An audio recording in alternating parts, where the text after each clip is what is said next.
ഇങ്ങനെ ജീവിച്ചിരുന്നിട്ട് എന്തിനാ? മതിയായി.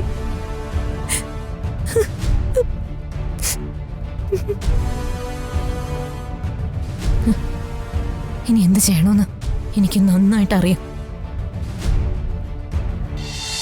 ഒരുപാട് കാലം അച്ഛന്റെയും അമ്മയുടെയും തണലിൽ സ്വന്തം വീട്ടിൽ സുഖമായിട്ട് കഴിഞ്ഞിട്ട് പെട്ടെന്നൊരു ദിവസം പരിചയമില്ലാത്ത ഒരാളുടെ കൂടെ പുതിയൊരു വീട്ടിലേക്ക് പോകേണ്ടി വരികയല്ലേ? ആ ജീവിതമായിട്ട് പൊരുത്തപ്പെടാൻ കുറച്ച് സമയമെടുക്കും.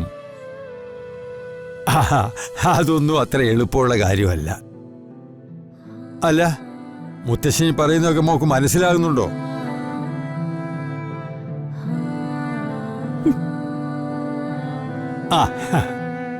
മോളൊരു കാര്യം മനസ്സിലാക്കണം. നിന്റെ അമ്മയും ഈ ഘട്ടമൊക്കെ കഴിഞ്ഞല്ലേ ഈ വീട്ടിൽ ജീവിക്കുന്നത്. നിന്റെ അമ്മയും ഇവിടെ വന്നപ്പോൾ ഈ വീടും ഞങ്ങളും ഒക്കെ അവൾക്ക് പുതിയതായിരുന്നു.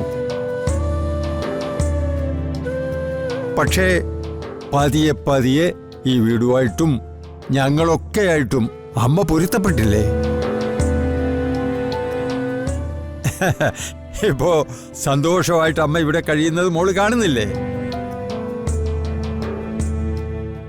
അതുപോലെ തന്നെയാ നിന്റെ കാര്യവും. ശ്രീനാഥുമായിട്ടും ആ വീടുമായിട്ടും അവിടെ ഉള്ളവരൊക്കെ ആയിട്ടും പൊരുത്തപ്പെടാൻ ആദ്യം കുറച്ച് ബുദ്ധിമുട്ടുകളൊക്കെ ഉണ്ടാകും. ആ ബുദ്ധിമുട്ടുകളൊക്കെ എല്ലാ സ്ത്രീകളുടെയും ജീവിതത്തിലുള്ളതാ. അത് വിവാഹ ജീവിതത്തിന്റെ ഒരു ഭാഗവുമാണ്. നീ ബുദ്ധിയുള്ള കുട്ടിയല്ലേ അമ്മോ? ഇതൊക്കെ മനസ്സിലാക്കി വേണം മുന്നോട്ട് പോകാൻ. ശേഷേ ഇങ്ങനെയുള്ള ചെറിയ ചെറിയ കാര്യങ്ങൾക്ക് വേണ്ടി അച്ഛനെ അമ്മയെ വിളിച്ച് നീ കരഞ്ഞാലുണ്ടല്ലോ അവര് വിഷമിക്കത്തില്ലേ? അങ്ങനെ ചെയ്യാവോ? മോളെ അമ്മോ, മോളൊരു കാര്യം ചെയ്യ്. 2 ദിവസം കഴിയുമ്പോ ശ്രീനാഥിനെയും കൂട്ടി നീ പുത്തമ്പരക്കിലേക്ക് വാ. ഇപ്പൊ നിനക്ക് സമാധാനമായോ അമ്മു? എന്നാലേ മോള് ഫോൺ വെച്ചു, എന്നിട്ട് പോയി സുഖമായിട്ട് കിടന്ന് ഉറങ്ങും. മുത്തശ്ശൻ പറഞ്ഞ കേട്ടല്ലോ.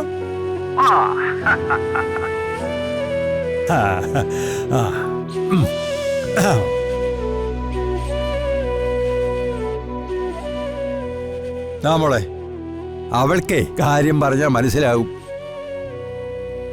പിന്നെ ഇനി അവൾ ഇതുപോലെ എന്തെങ്കിലും വിഷമം പറഞ്ഞാൽ അവളെ കാര്യങ്ങളൊക്കെ പറഞ്ഞ് മനസ്സിലാക്കി കൊടുക്കണം. ജീവിതം അങ്ങനെയാണെന്നും പുതിയൊരു വീട്ടിൽ ചെന്നാൽ കുറച്ച് ബുദ്ധിമുട്ടുണ്ടാകുമെന്നും അവൾക്ക് പറഞ്ഞ് മനസ്സിലാക്കി കൊടുക്കണം. അല്ലാതെ ഉടനെ അങ്ങോട്ട് ചാടിപ്പടിച്ച് ചെല്ലേണ്ട കാര്യമൊന്നുമില്ല. മോക്ക് മനസ്സിലായോ?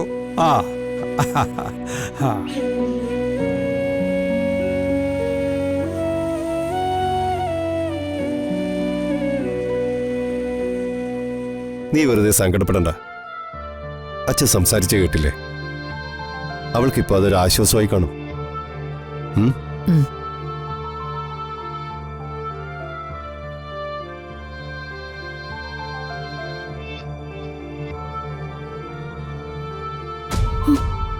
എന്താ മോളെ? ഒന്നുമില്ല.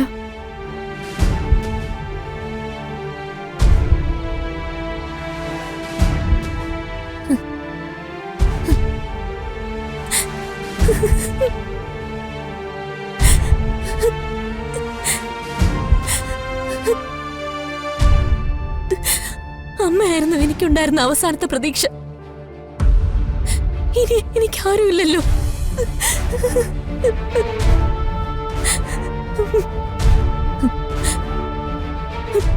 എന്നെ എന്റെ വീട്ടുകാര് ഒഴിവാക്കിയതാ. ഞാൻ ആർക്കും ഒരു ഭാരമാവാൻ പാടില്ല.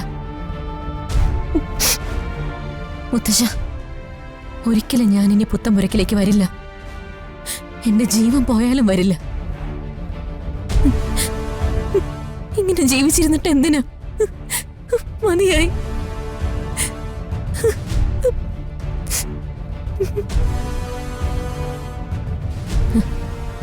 ഇനി എന്ത് ചെയ്യണമെന്ന് എനിക്ക് നന്നായിട്ട് അറിയാം.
ഇതൊക്കെ എല്ലാ പെൺകുട്ടികളും സ്വാഭാവികമായിട്ടും അനുഭവിക്കുന്ന കാര്യങ്ങളാണ്. ആ ജീവിതമായിട്ട് പൊരുത്തപ്പെടാൻ കുറച്ച് സമയമെടുക്കും. ഇങ്ങനെയുള്ള ചെറിയ ചെറിയ കാര്യങ്ങൾക്ക് വേണ്ടി അച്ഛനെ അമ്മയും വിളിച്ച് നീ കരഞ്ഞാലുണ്ടല്ലോ.